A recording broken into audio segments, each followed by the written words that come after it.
Welcome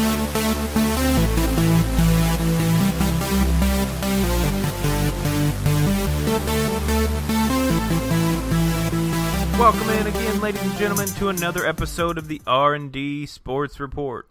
My name is Dishmond, and I am joined on this Independence Day by Rylee. Rylee, happy Independence Day. Happy Independence Day to you too, brother. How are you? Doing good? I'm doing pretty good. Good. It's very hot outside, very hot. It is extremely hot outside, as it is in most places in the U.S. today. It seems to be a heat wave kind of crossing the nation here. Mm-hmm. I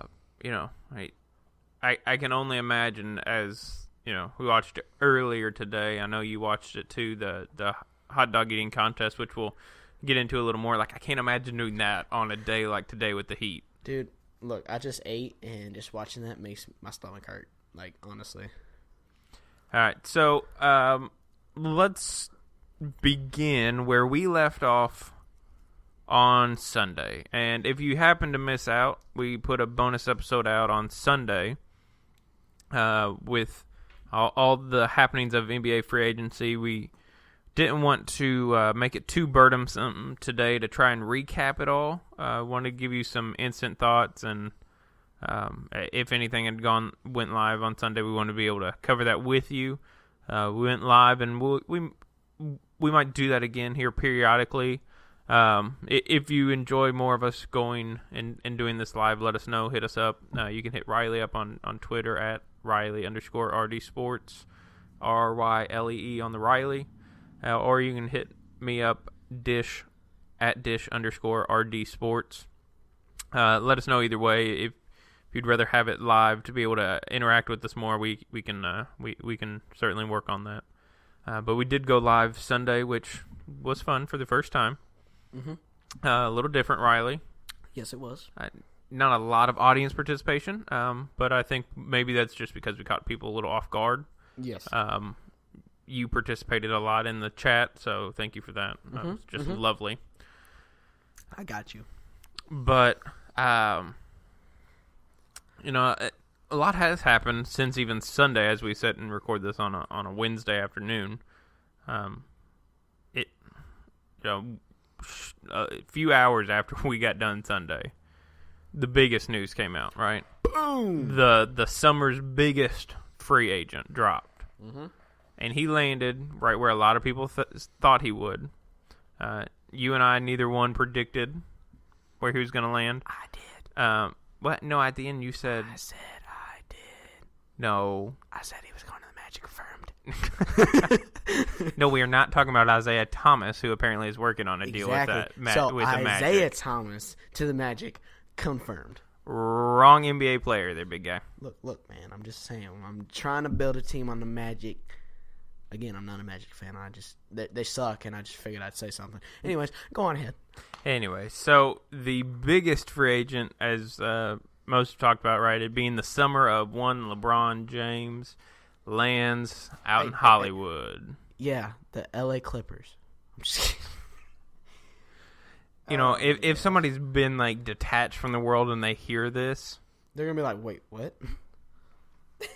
I'm just kidding. He went to the LA Lakers. Yes, he did, and Lakers fans collectively lost their minds on Sunday. Mm-hmm. If you've been paying attention at all, it's not really a huge shock here. No, not really. It's not a shock in the sense that you felt it was a two-team race, and apparently LeBron and Magic sat down and had like not necessarily a heart-to-heart, but LeBron wanted to talk to Magic like face-to-face to see exactly what his thoughts were. But like, first off, your quick thoughts here with regards to him going to the Lakers. I'm excited to see how well he does and how well he brings up people like Lonzo and Kyle Kuzma. And I'm excited to see how far they get in the West. Sorry, I was watching this video here of a cooler being destroyed at the Rays game. Oh, that's nice. And that cooler did not stand a chance there. Oh, that's nice. But I will agree with you. The young parts that they have in the Lakers, it's intriguing in the sense that you can hear in is it Osman from the Cavaliers? He's backup small forward. I forget his first name. Plus, I don't know if I can pronounce it, even if I remembered it. But he thanked LeBron, for LeBron's kind of leadership, right? And you've heard that from other players that have played with him or know other players that have played with him. LeBron's going to be hard on you because he's a smart dude, especially when it comes to basketball. So the interesting thing here will be to see how Lonzo does, how Brandon Ingram does, how Kyle Kuzma does. Like, those three are the Lakers' kind of three young talents that are not great potential. They do have great potential, right? They're untapped. That potential, and we'll see what LeBron is able to bring out in them. But here's my thing. At first I was like, dude, Lakers, right? And then you think about it. You pull yourself away, and then I sit there and think, who's really with the Lakers, though? Yeah, you got Brandon Ingram, you got Lonzo, you got Kyle Kuzma, but at the same time, we've seen they're unproven, right? Mm-hmm. And so the thing is here, I think LA did great in getting LeBron. But at the same time, it was almost a foregone conclusion that he was going there. So how can you be like, oh, man, they did so great in being able to land LeBron? Well, let me stop you there. Look, LA, I love Lonzo, I love Josh Hart, I love Kyle Kuzma, and Brandon Ingram. The problem is this really another Cavs team? Well, and that's where, I was somewhat going, yeah, they landed LeBron. But everybody knew LeBron was going there. Duh. It was L.A. or it was Cleveland. Yeah. And the way things kept looking is it was L.A. By the way, Tyronn Lue is now coaching. He took the job as head coach there. Just figured I'd tell you. Oh, at Cleveland? Yeah. Yeah, it's good to know he's now head coach. And, now I guess we'll see what he can do as a head coach. But, yes, a little tongue-in-cheek there. The thing with the Lakers is, right, they actually kind of struck out in other areas. In one, Paul George. Re-signing with OKC, right? They struck out to be able to lure him. You could literally go, look, you knew LeBron was coming to the Lakers, right? You knew you were getting that fish, but now you just struck out with your other one, and now you don't really have a whole lot of pieces around LeBron. Yes, some of the pieces are younger and might have more potential than in Cleveland, but at least in Cleveland, you weren't really that far away. You were really one other star/superstar away from being able to have that team competitive, really competitive for the title.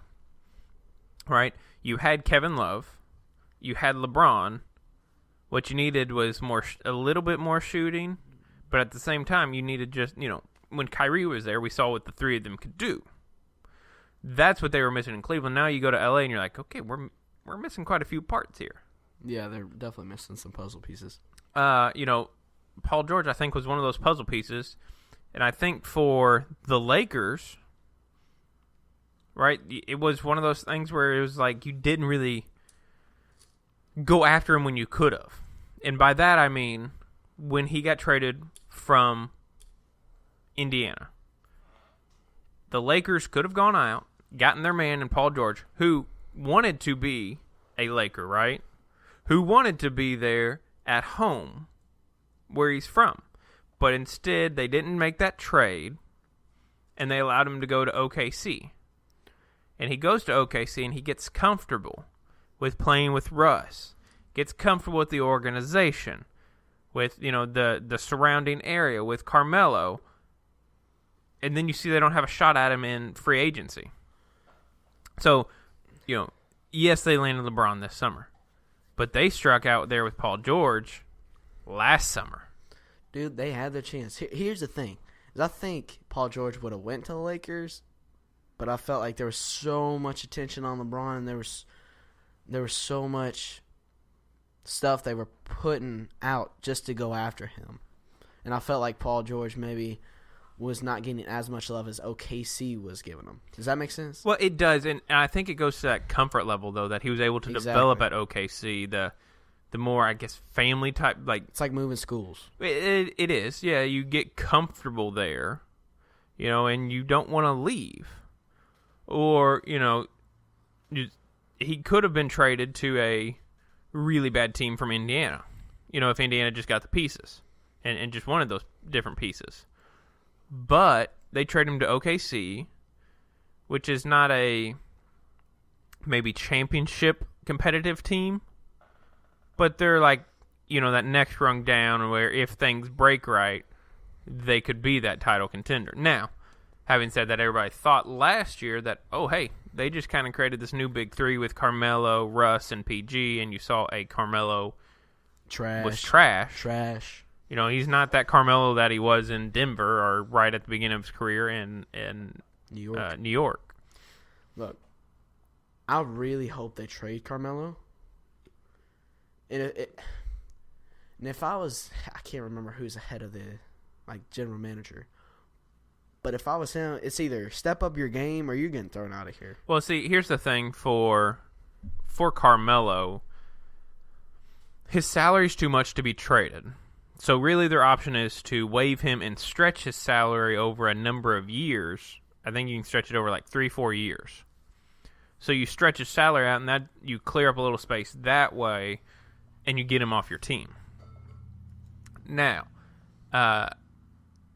having said that, maybe I think he's got 1 year left on his contract. I think he does. Who, I think this upcoming season. Yeah, I believe so. So it's like maybe you just suffer through, another year of Melo. You've already locked down Paul George now.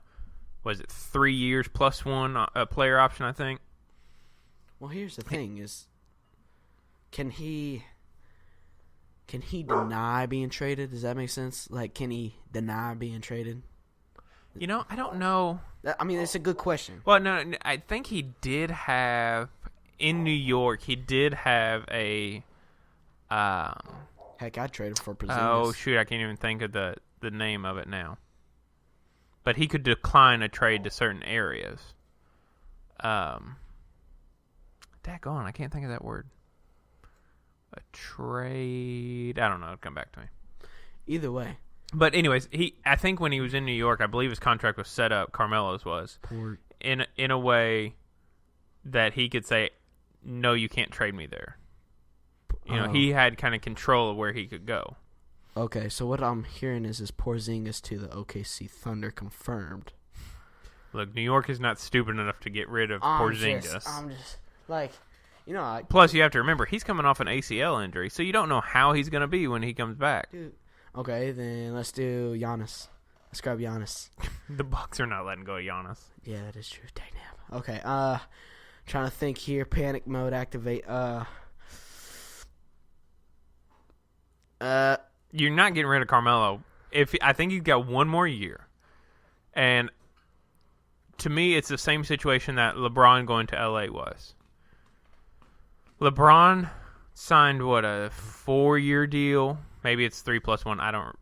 I know it said 4. It might be a 3+1, meaning 3 years. And then that 4th year is a player option. He signs that, obviously, showing that he's going to be there for a bit. So, the Lakers as constructed now, and we'll get to the other pieces they added. As constructed now, the Lakers are not a title contender. As of now? As they are constructed right now, the Lakers are not. What? Okay, let me ask. Is that your opinion? Because if that's your opinion, I'll throw my opinion in there. As the Lakers are constructed right now, yeah. No, they're not. So you're saying they're not a contender for the championship? I'm saying they may not even be a contender for the Western Conference Finals. Ooh, that's hurtful. Ooh. Now, see, if they were in, the East, yeah. West, dude, the West is, Well, and that's part of my clever. point. You have to get past the Western Conference Finals to make it to the NBA Finals. That's why this year, LeBron's run of, 7, 8 straight NBA Finals will come to an end. Probably. And you can almost see the other things that the Lakers have done. They're playing for the playoffs this year. Next year, they'll play again for free agency and to make a title push. So if you're OKC, if you play this year, right, to make it past the first round of the playoffs, which would be better than they did last year, this past season, you have Carmelo, yeah, you pay him his money, yada, yada, yada. Then you say, don't let the door hit you where the good Lord split you, right? Exactly. And you go get other assets for his money. Then you go from, I can maybe make it out of the first round, to actually maybe being in the conversation to come out of the West and play for an NBA title. I agree. I'd find a team that is worth a lot of assets, if you think about it. Because we need, and I say we being... Well, but if you wait past this year, all you got to do is then wait for the free agents next year. That's what now, I'm saying. mind you, next year, off the top of my head, a couple free agents I can think of. One is Kawhi Leonard, right? Ooh. 2, I believe Klay Thompson becomes available. Ooh, don't tease me like that. Right? So, Ooh. and we already see in Golden State, this thing is not going to be able to stay constructed forever. No. This thing will have to, at some point, be broken down. Yep. Because you're not going to be able to make everybody happy. Yep. Now, having said that, right, a guy like Draymond Green has already said, I ain't taking no discount, right? I'm not taking a discount just to stay here and win championship after championship, right? Just to keep this team together. I want my money. I want what I'm worth. Yeah, he's a brat. What happens if Klay Thompson says the same thing? Like, look, I've got my titles now. Now I want to get paid. Yeah. There's going to be plenty of teams that say, all right, Klay, come on, we'll pay you. Yeah, no kidding. Hey, look. You have Russ at the 1, Klay at the 2, Paul George at the 3, and Steven Adams at the 5. Yeah, but even at the Steven Adams thing, right, you can throw in a new guy that they just picked up, Nerlens Noel. Exactly. You don't need him, right? And that's why that fit with OKC is so great for him. Yeah. He is not an offense-heavy center. No. What Steven Nerlens Adams Noel is, he is a shot blocker. Yeah. And he is a rebounder, and he can run rim to rim for you, Like which is exactly what OKC needs, even right now as they are constructed. Because you have your scorers in Carmelo, Russ, and PG. Yeah. You have, a dude like Patrick Patterson who can stretch it at and play that 4.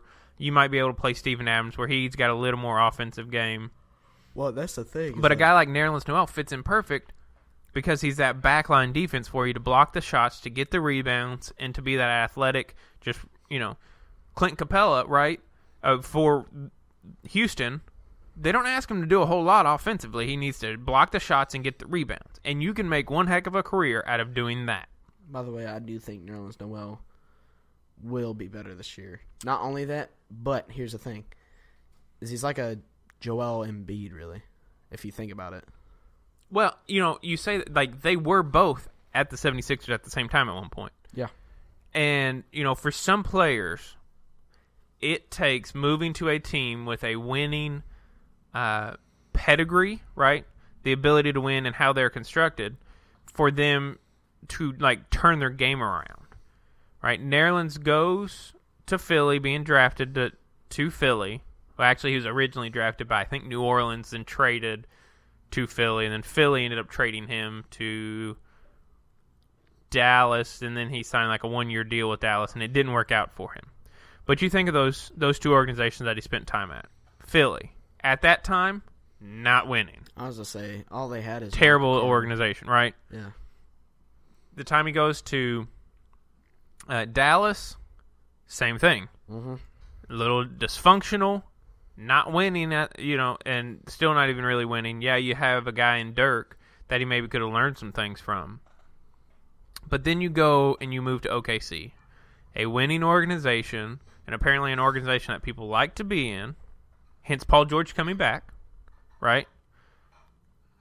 you put him in a winning type organization, and you could see something special out of him. Especially if you say, look, I don't need you to do anything special. I need you to just block shots, get rebounds, and run up and down the court from rim to rim. That's all I need you to do. Right? A very specific thing. And who knows? He could be a completely different player next year in OKC. I was going to say, it could be like an Oladipo. It's not Home Depot, by the way. Yes, Home Depot sponsor. Anyways, Oladipo. It could be just another Oladipo. You know, he could come out of nowhere and just be terrific. And Carmelo could come back and just be crazy. You never know. I'm excited for next NBA season. Like, really excited. Really excited. So, you know, you say next NBA season, which gets us into the big splash that happened Monday night, right? Second full day of free agency. A name comes out of the woodwork going to an organization that you didn't see happening. You have DeMarcus Cousins going to the Golden State Warriors. Boo, boo, boo. Having said that, he takes a massive pay cut from what he could have had. He takes a pay cut and takes the mid-level tax exception, whatever it's called, for $5.3 million for one season next year in OKC.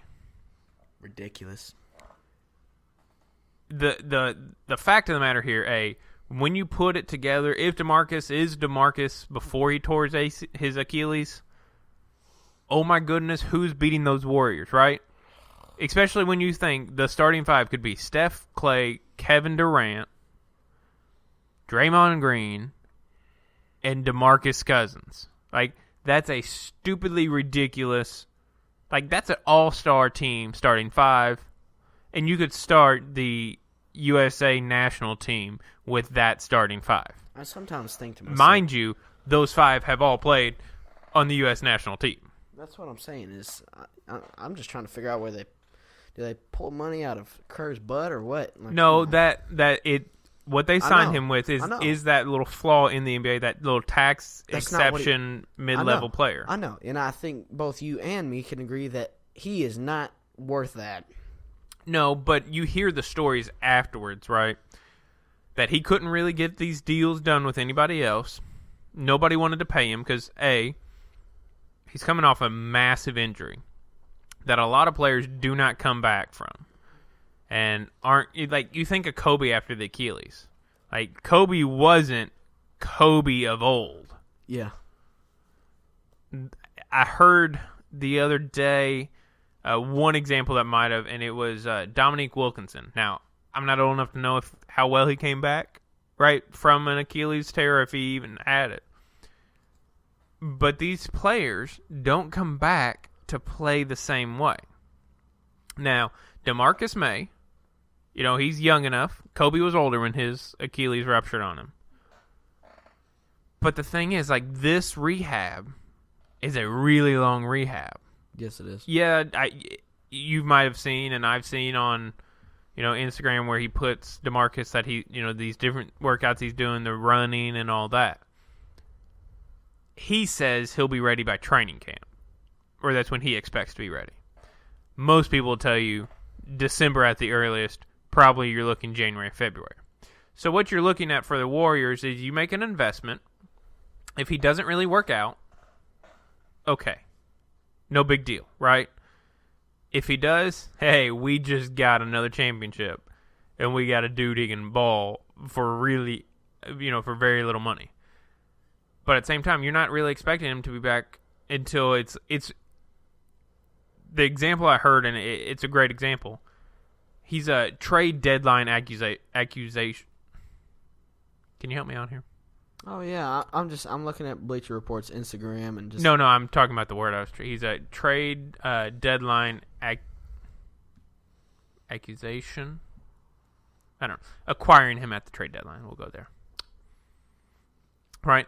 you think of when he's coming back, it's one of those right before the trade deadline ends, or a little bit before if he comes back in January. It's a trade, basically, where they acquire him, and then they have him for the rest of the season.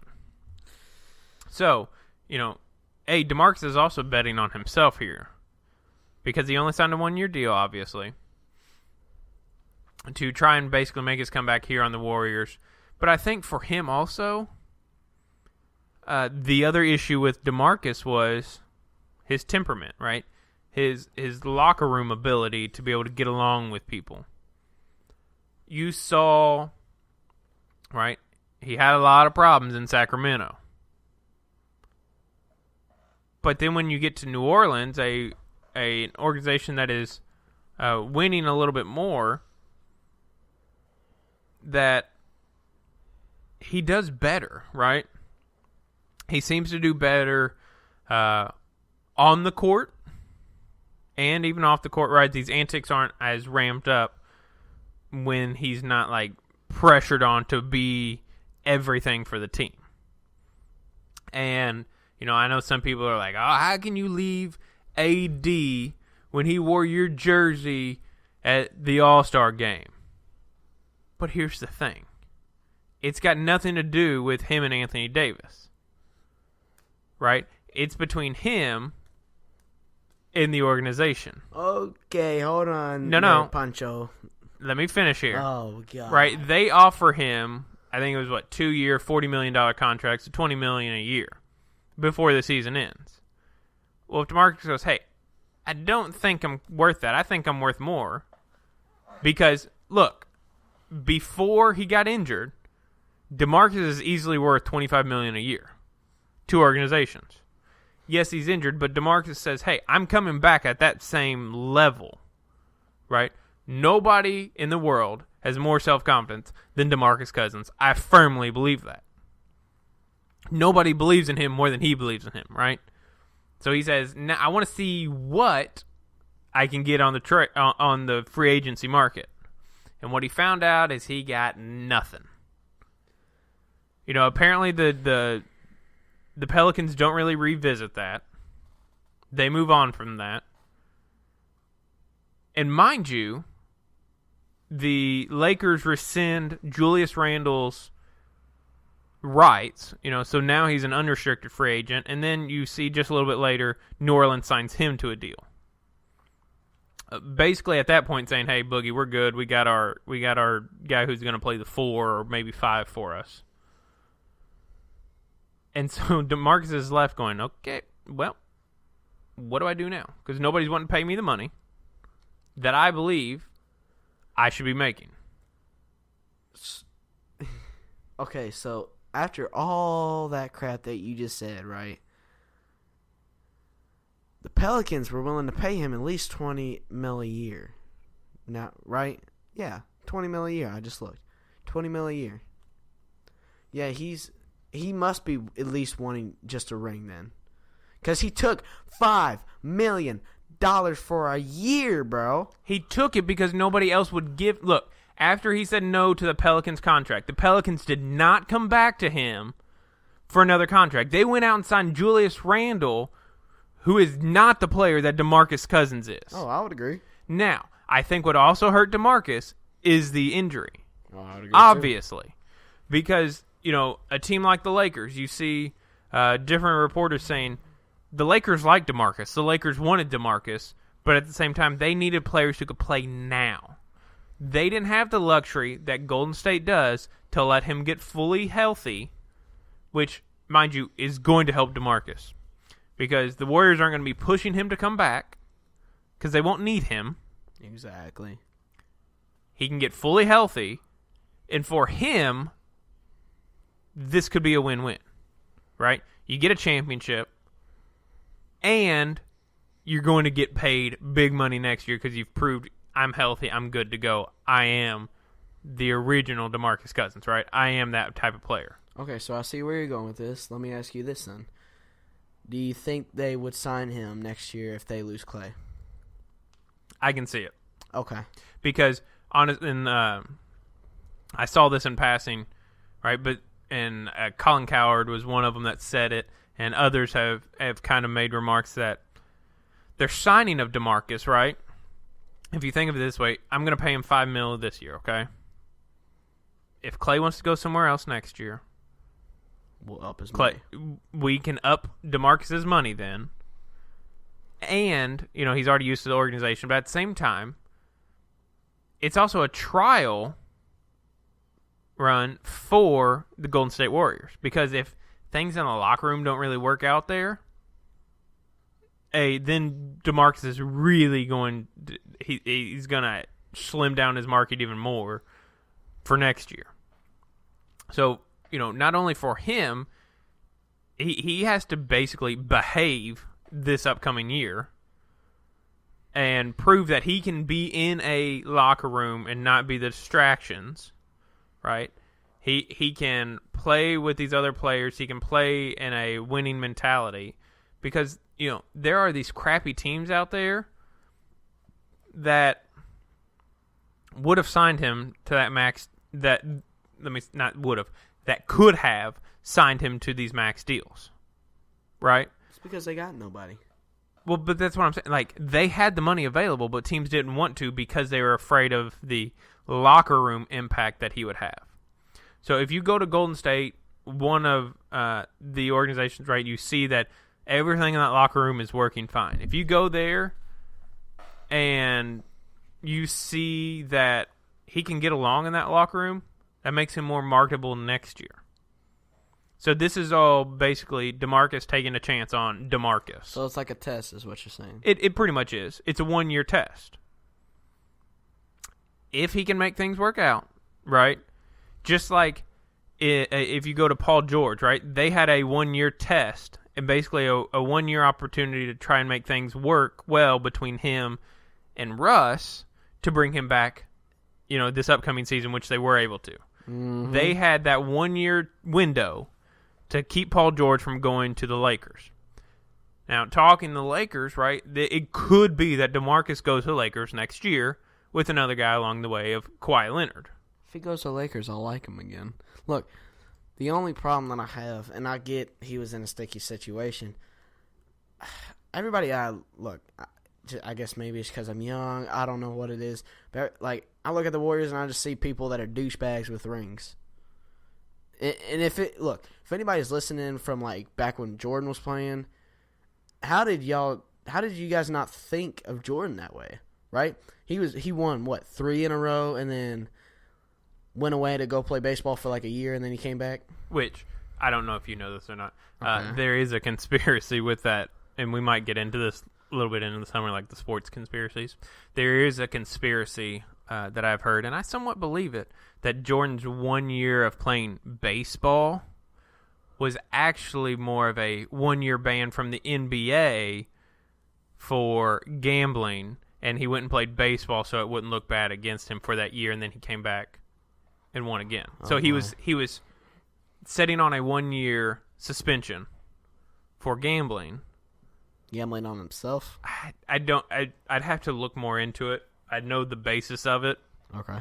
The conspiracy is that he was going to be suspended 1 year by the NBA, and he said, "No, I'm going to retire. Right? I'm going to retire and go play baseball. I've always wanted to play baseball." And he does for that year, and then he comes back, avoiding that 1-year suspension by the NBA. Which we'll have to get into those more, but there's probably a point where people around Jordan, people playing against Jordan, feel he gets a little arrogant, winning on 2 occasions, 3 straight NBA titles. But, when I saw this, I was like, I was shocked that DeMarcus would take that. But if there was not really a market for him, I can understand it, because apparently the way it goes is nobody was really offering, and he told his agent, "Hey, give the Warriors a call and tell them I'm willing to take that little bit of money." And for him, if you can take this little amount of money and translate that into big money next summer, this bet on yourself paid off, right? But there are reports that Boston was apparently possibly in there. Oh, that'd be awesome. Which, I agree, that one would have been, but it would have been the same thing. Everybody was like, really? Boston for that little money? Right? Then you would have Al Horford and DeMarcus and Kyrie and Gordon Hayward and Jason Tatum. And then coming off the bench, you would have Terry Rozier. You would have Jaylen Brown. Like, then it's just like, oh, come on. Like, you would, I think, unless he went back to, like, New Orleans, you would have gotten that kickback anywhere. Yeah. Especially because if he was going for that mid-level taxpayer exemption stuff.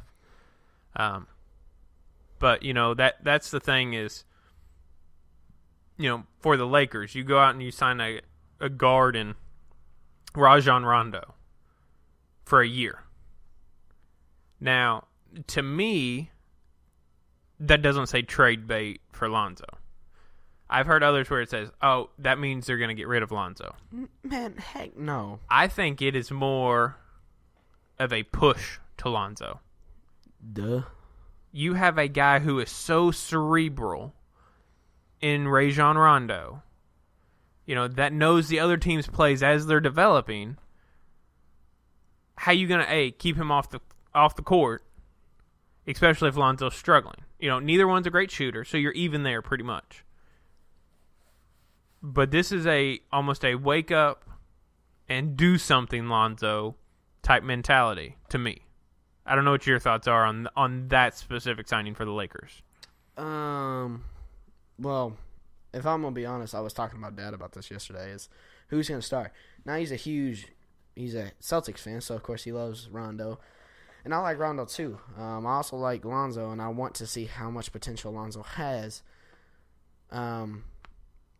I feel like Rondo will kind of rub off on him, kind of teach him a little bit maybe. Because, I mean, I wouldn't say Rondo's a veteran player, but he kind of is.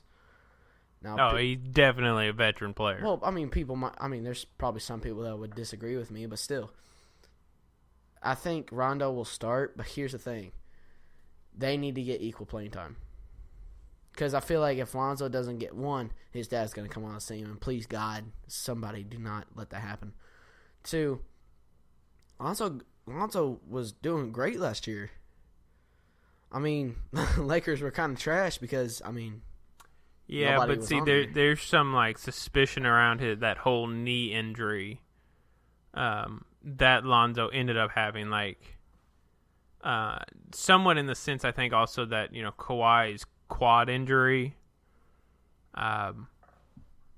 you know, that maybe he wasn't doing all he could to try to get back, and Lonzo's off the court antics, you know, are an issue. So, I mean, I think you bring in Rondo because, one, you maybe want him in with a second team or something when, like, LeBron's not in, because Rondo has that more alpha dog mentality, you know, but he's also going to sit there and he's going to push Lonzo to be the best version that Lonzo can be, because if he doesn't, guess who's starting?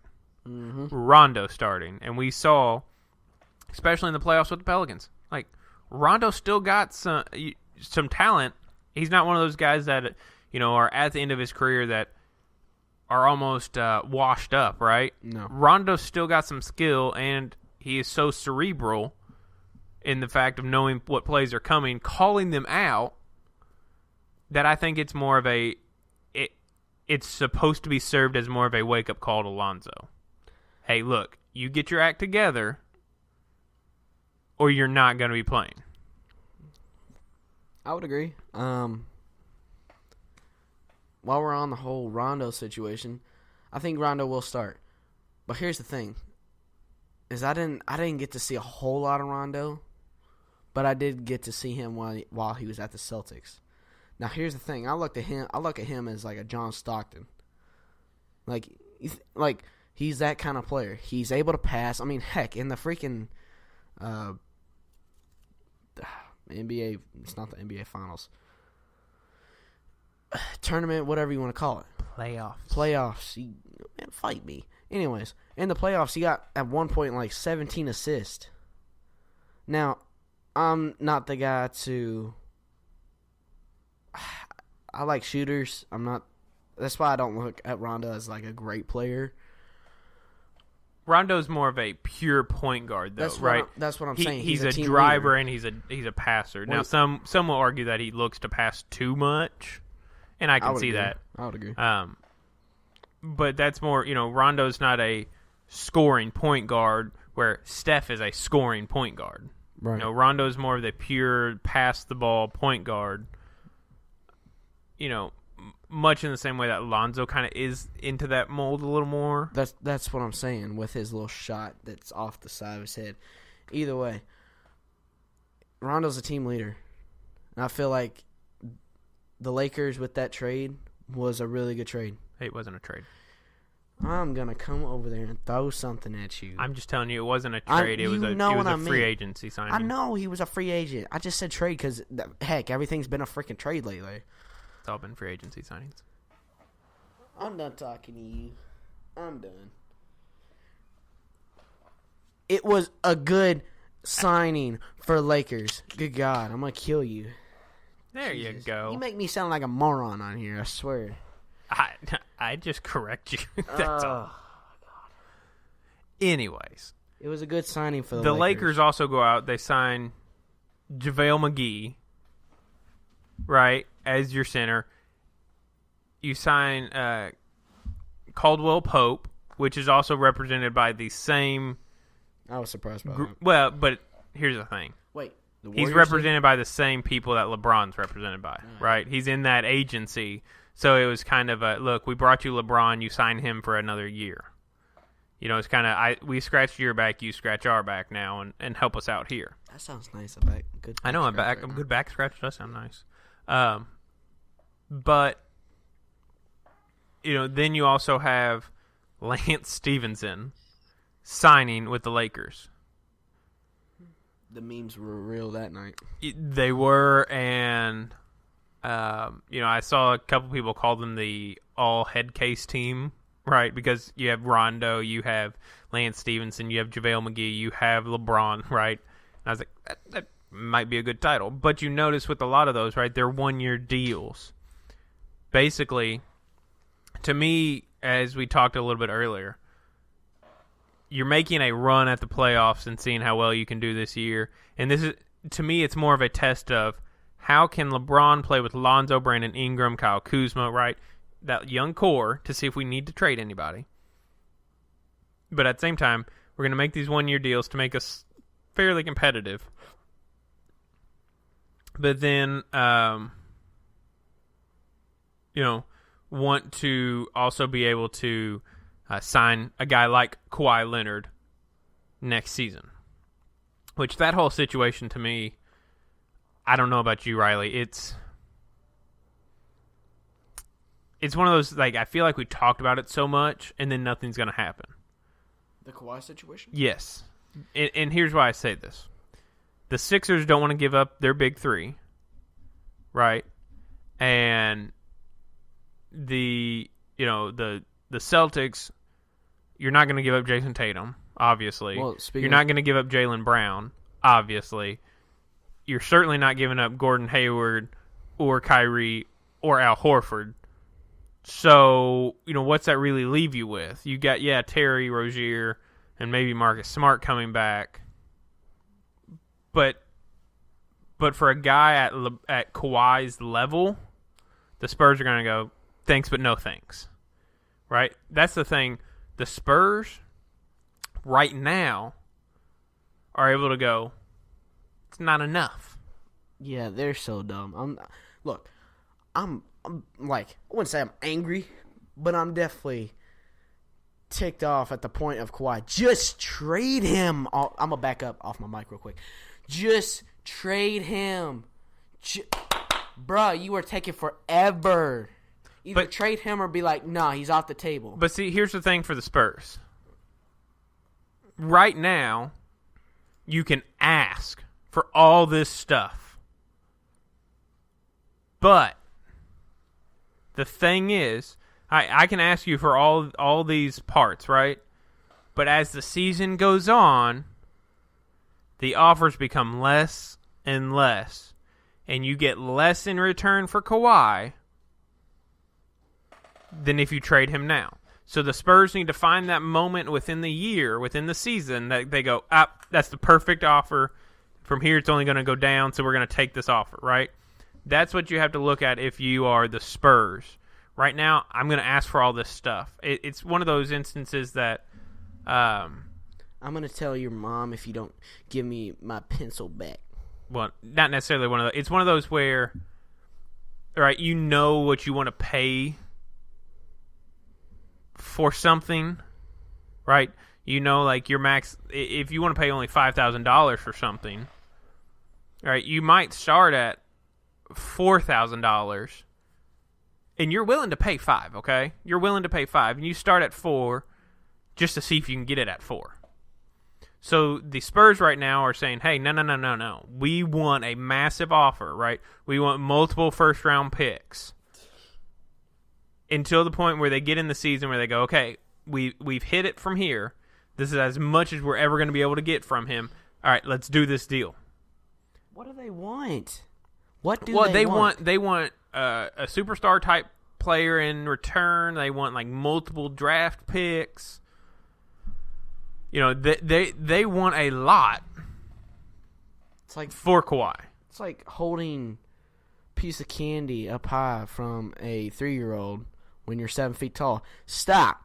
Like, I'm to the point of where I'm like mad every time I see it. Here's my other thought: does Kawhi just say, "Look, if you're not going to trade me, I'm sitting out this season," right? Because as of right now, the Spurs hold all the chips. But if it gets the later in the season it goes and they still have Kawhi, the less they're going to get for him. So, does he get traded around the trade deadline? Maybe. Are they going to get as much as they want now? No. Because people will know that they're desperate to trade him. And, you know, the other problem is a lot of people know he wants to go to L.A., right? He wants to go play for the Lakers. With or without LeBron, Kawhi wants to go play for the Lakers. Now, obviously, we know it's going to be with LeBron. And he's cool with it. But how are you going to try to sign somebody? You know, if you're Boston, right? How am I going to bring you in to then let you go the next year? Same thing for the 76ers. They don't want to bring Kawhi in basically without being able to get a deal done with him so he can't be a free agent next year. Right? They want to give him an extension. And Kawhi may not want to do that, right? He just wants to say, "Hey, I just want to play this year out, and I'm going to the Lakers next year." That's the problem. Is everybody has a team. Everybody has at least 2 stars on their team. Lakers have Rondo and James. Heck, even who else did they sign? It was Rondo, Stevenson, JaVale McGee, Caldwell Pope. Yeah, there's plenty. Like, they have players on the Lakers. Either way, Lakers have a star at least. They have the Celtics have probably 3 stars at least. I'd say 2 with one that maybe could be argued in Al Horford and a budding star in Jason Tatum. But right now you have 2 superstars in Gordon Hayward and Kyrie Irving. Yeah.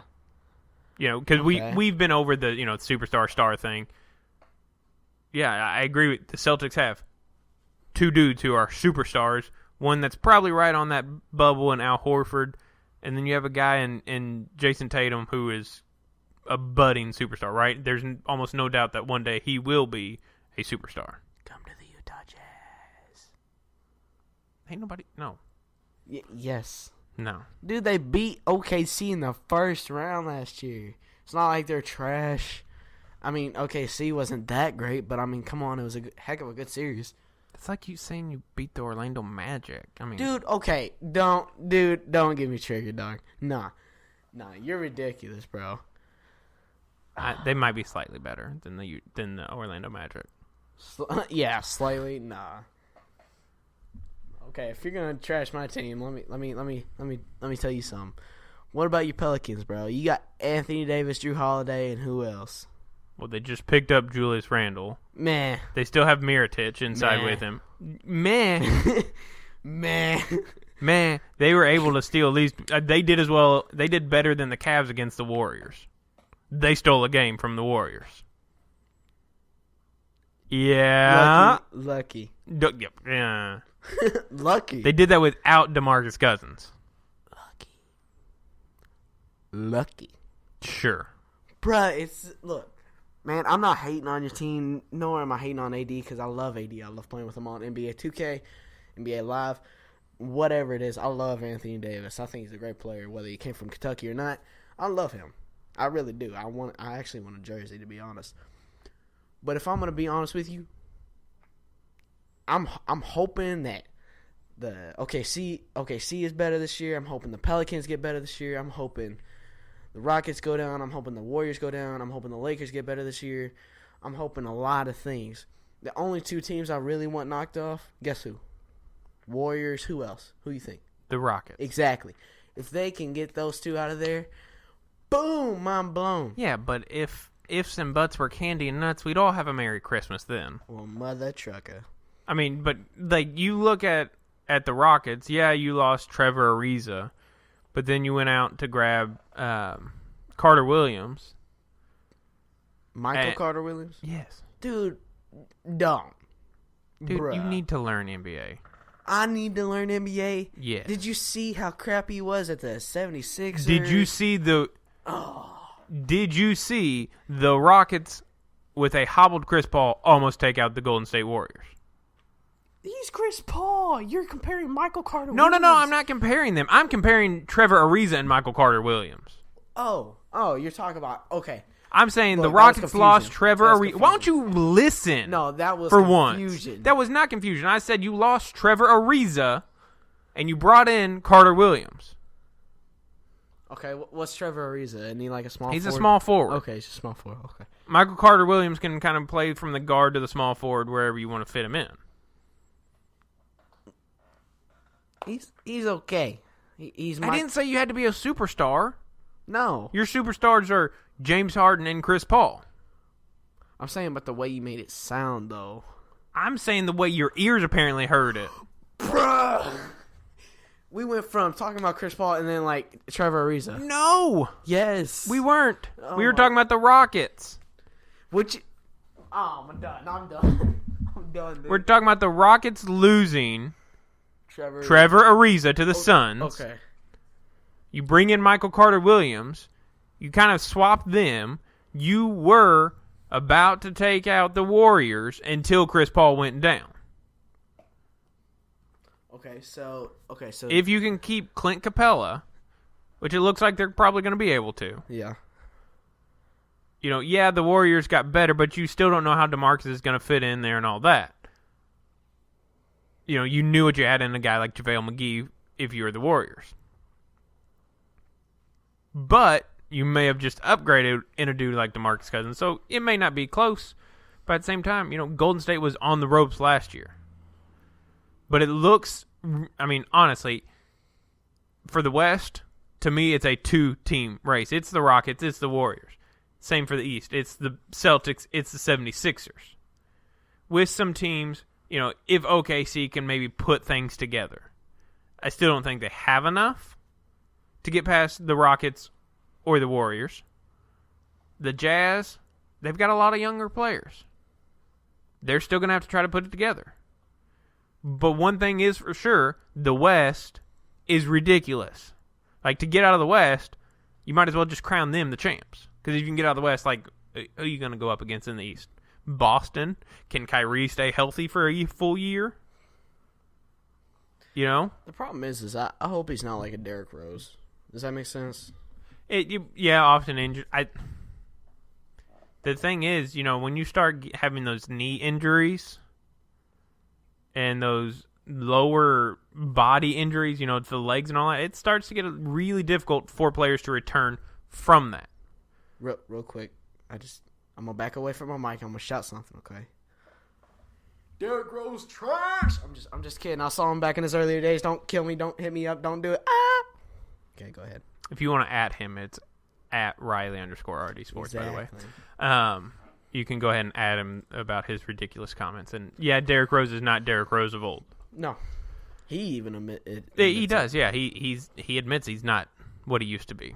But since it is Independence Day, let's move away from our free agency talk because people are probably bored with it by now.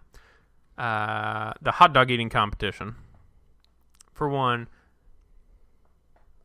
to me, I don't fully understand why this is a tradition, and I don't know why I find myself always watching it. I think it's one of those things. It's always around noon on a day where most people have the day off. Most people have 4th of July off. So if you don't put anything else on TV, what you gonna watch? So I'm kind of craving a hot dog now. It does, but at the same time, it doesn't make me want to eat any hot dogs. Exactly. The Nathen's famous hot dog eating competition. Joey Chestnut wins again this year. 74 dogs in 10 minutes, which I think a few years back it was 12 minutes, but I think they changed it. But 74 dogs in 10 minutes, that's ridiculous. I watch them eat and I go, ugh. I sat there the whole time, but then I find myself going, I think I can do that. Bruh, I can't even eat a hot dog without too much bread. Yeah, but see, here's my, it has to be hot dog and bun for it to count as one hot dog, right? Yeah. And those dudes are going nuts. But at the same time, these other competitions, pizza eating competition, that I go, I can eat me some pizza. Exactly. But, what we don't realize is how much training these guys do to actually eat. Joey Chestnut, I was reading something earlier today, said that he starts usually back in